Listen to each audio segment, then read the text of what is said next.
बहुत समय पहले एक छोटे से राज्य में एक युवा राजा का जन्म हुआ। उसका नाम रघुकुल था। रघुकुल का पालन पोषण एक समृद्ध और ऐश्वर्यपूर्ण महल में हुआ था, जहां सभी सुख साधन उपलब्ध थे। राजा सूरजवीर, उसके पिता, महान और ताकतवर थे, लेकिन उनका दिल जितना बड़ा था, उतनी ही बड़ी उनकी गलती भी थी। राजा सूरजवीर हमेशा राज्य की बढ़ती शक्ति और ऐश्वर्य पर ध्यान देते थे, परंतु उन्होंने कभी अपनी प्रजा की असल समस्याओं और उनके जीवन को समझने की कोशिश नहीं की। उनका मानना था कि राज्य की विजय और संपत्ति ही एक राजा का सबसे बड़ा उद्देश्य होना चाहिए।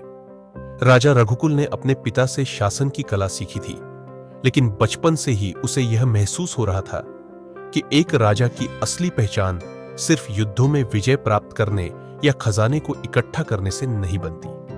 रघुकुल को यह एहसास था कि एक राजा का असली कर्तव्य अपनी प्रजा के सुख दुख को समझना और उनके लिए फैसले लेना होता है। लेकिन इसके बावजूद वह भी उस राजमहल के ऐश्वर्य में खो गया था, जहां किसी ने भी कभी असली समस्याओं का सामना नहीं किया था। रघुकुल का जीवन एक दिन एक अप्रत्याशित घटना से बदल गया। राज्य में अचानक अकाल और सूखा पड़ गया। किसानों की फसलें सूख गईं, जल स्रोत खत्म हो गए और लोग खाने पीने के लिए तरसने लगे।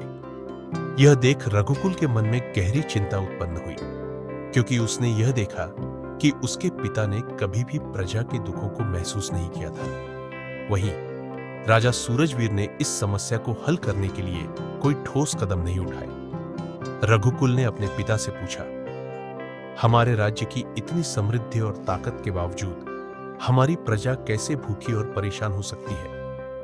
राजा सूरजवीर ने उत्तर दिया, राज्य का विस्तार और युद्ध ही असली उद्देश्य होते हैं। तुम इस अकाल पर ध्यान क्यों दे रहे हो? राजा सूरजवीर की बातों से रघुकुल का दिल टूट गया और उसे समझ में आया कि राज्य की असली ताकत उसके खजाने या सेनाओं में नहीं, बल्कि उसकी प्रजा के भीतर बसी है। तभी एक दिन वह एक संत से मिला, जिन्होंने उसे गहरी बातों से जागरूक किया। संत ने कहा, राजा वही होता है जो अपनी प्रजा के दिलों में राज्य करता है। तुम्हारी शक्ति तुम्हारे राज्य के खजाने में नहीं, बल्कि तुम्हारी प्रजा की भलाई में है। तुम्हें अपने राज्य में बदलाव लाने के लिए पहले खुद को बदलना होगा। यह सुनकर रघुकुल का मन और भी उथल पुथल में आ गया।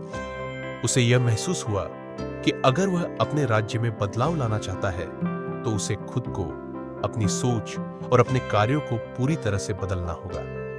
वह एक दिन तय करता है कि अब वह राजमहल में बैठकर आदेश देने के बजाय खुद अपने राज्य की समस्याओं का हल निकालेगा। वह महल छोड़कर एक साधारण व्यक्ति के रूप में राज्य की यात्रा पर निकल पड़ता है। यह फैसला रघुकुल के लिए केवल बाहरी यात्रा नहीं, बल्कि उसकी आत्मा की यात्रा बन जाता है। राजमहल छोड़ने के बाद रघुकुल कई दिनों तक राज्य के गांवों और शहरों में घूमता है। उसने किसानों से, मजदूरों से और गरीबों से बातें की।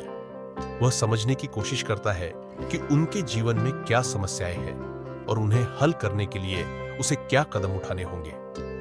एक गांव में वह एक बड़े जल संकट से रूबरू हुआ। गांव में पानी की भारी कमी थी और लोग महीनों से अपनी प्यास बुझाने के लिए एक सूखे कुएं के पास लाइन में खड़े रहते थे।